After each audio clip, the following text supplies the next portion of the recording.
I was 29 when I decided that financial security mattered more than anything else in my life. Not comfort, not stability, total financial domination. I wanted to never worry about money again.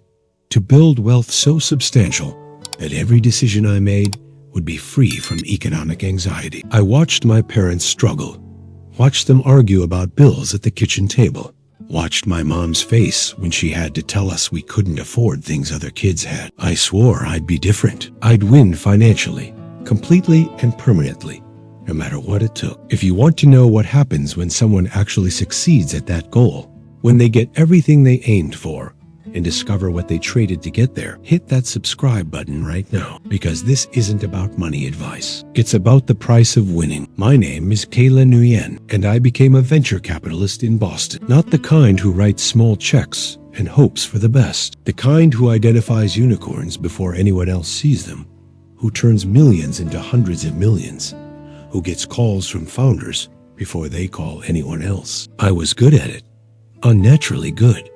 I could look at a pitch deck and see 5 years into the future, could read a founder's body language and know if they had what it takes to scale. By 32, I was a partner at one of the most prestigious firms on the East Coast. By 34, I personally sourced 3 exits that returned over $200 million combined. The financial security I dreamed about, I had it 10 times over. I won financially in ways that most people can't even conceptualize. The journey there wasn't some overnight success story. It was 5 years of 18-hour days, of red eyes to San Francisco and back for single meetings, of reading hundreds of business plans every month, while everyone else was sleeping. I won financially because I sacrificed weekends, because I took calls during vacations I barely took, because I made money the absolute center of my existence. My friends stopped inviting me places. My boyfriend at the time told me I loved my portfolio more than I loved him. He wasn't wrong. Every relationship,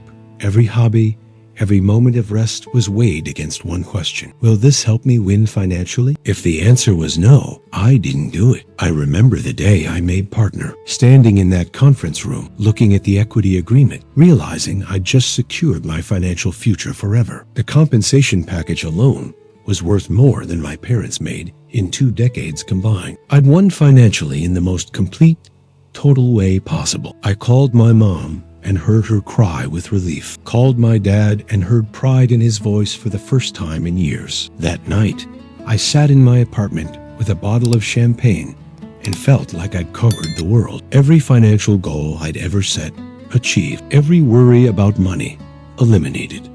I won financially, and it felt like validation of every sacrifice I'd made. But then something strange started happening. I'd close a deal that would net me personally over $1 million.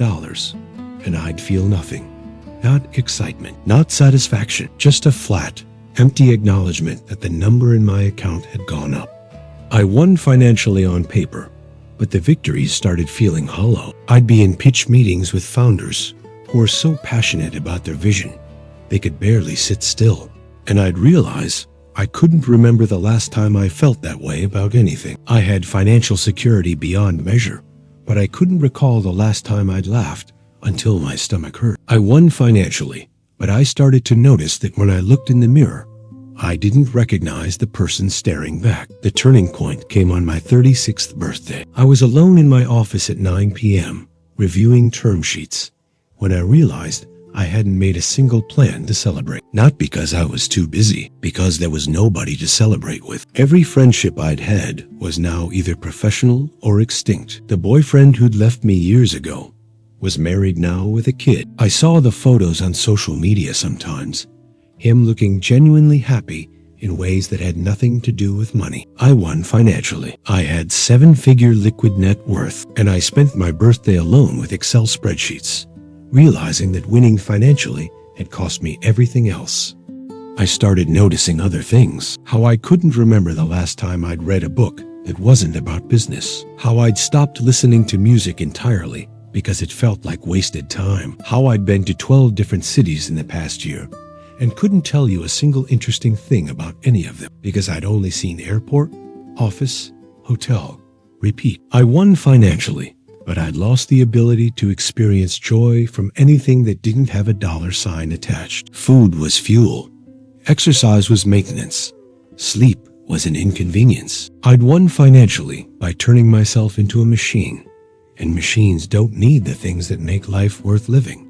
The worst part was realizing how much time had passed. 5 years of single-minded focus on winning financially meant 5 years of my 30s gone. No relationships, no adventures, no risks that weren't calculated for ROI, no memories that didn't involve conference rooms and cap tables. I won financially, but I'd spent half a decade not living, just accumulating. And you can't buy those years back. You can't return them for store credit. They're just gone. And all you have to show for it is money that doesn't make you happy. I started having these moments where I'd be walking to my car in the parking garage, and I'd see someone my age loading groceries with their kids, laughing about something stupid, and I'd feel this physical ache in my chest. Not jealousy exactly, something deeper. Recognition that they had something I'd traded away when I decided to win financially at all costs. Connection, presence, the ability to care about small, non-monetizable moments. I won financially, but I'd lost the capacity to value anything that couldn't be quantified on a balance sheet. Then my mom got sick, breast cancer, stage 3. She called me on a Tuesday afternoon, and I remember thinking I didn't have time for a long conversation because I had a partner meeting in 20 minutes. I told her I'd call her back. I won financially that day, closed a Series B that I'd been working on for months, made the firm another $15 million, called my mom back 3 days later when I finally had a gap in my calendar. She'd already started chemo. I'd been so focused on winning financially that I missed being there when she got the diagnosis, missed holding her hand, missed being a daughter instead of a deal maker. I sat in my car after that call and cried for the first time in years, not because I thought she wouldn't survive. She's tough. She's fighting.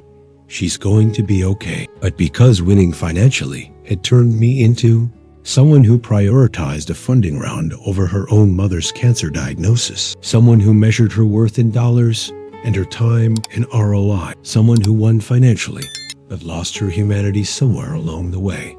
The anger came later, not at anyone else, at myself, for being so afraid of ending up like my parents that I became someone my parents wouldn't recognize, for thinking that winning financially was the same thing as winning at life, for believing that if I just made enough money, everything else would magically fall into place. I won financially, and all it bought me was an expensive apartment that felt like a hotel, a closet full of clothes I wore to impress people I didn't like, and a calendar with no room for anything that mattered. I started asking myself hard questions. What was I going to do with all this money? Buy things I didn't have time to enjoy? Retire early to a life I'd forgotten how to live? Pass it on to children I'd never made time to have? I won financially, but I couldn't answer the most basic question. What was it all for? Making my parents proud? They would have been proud of me if I'd been happy. Proving something to myself? All I'd proven was that you can hit every financial goal and still feel like a failure. Here's the thing they don't tell you about winning financially. Money solves money problems, and that's it. It doesn't cure loneliness. It doesn't create meaning. It doesn't give you back the years you spent chasing it.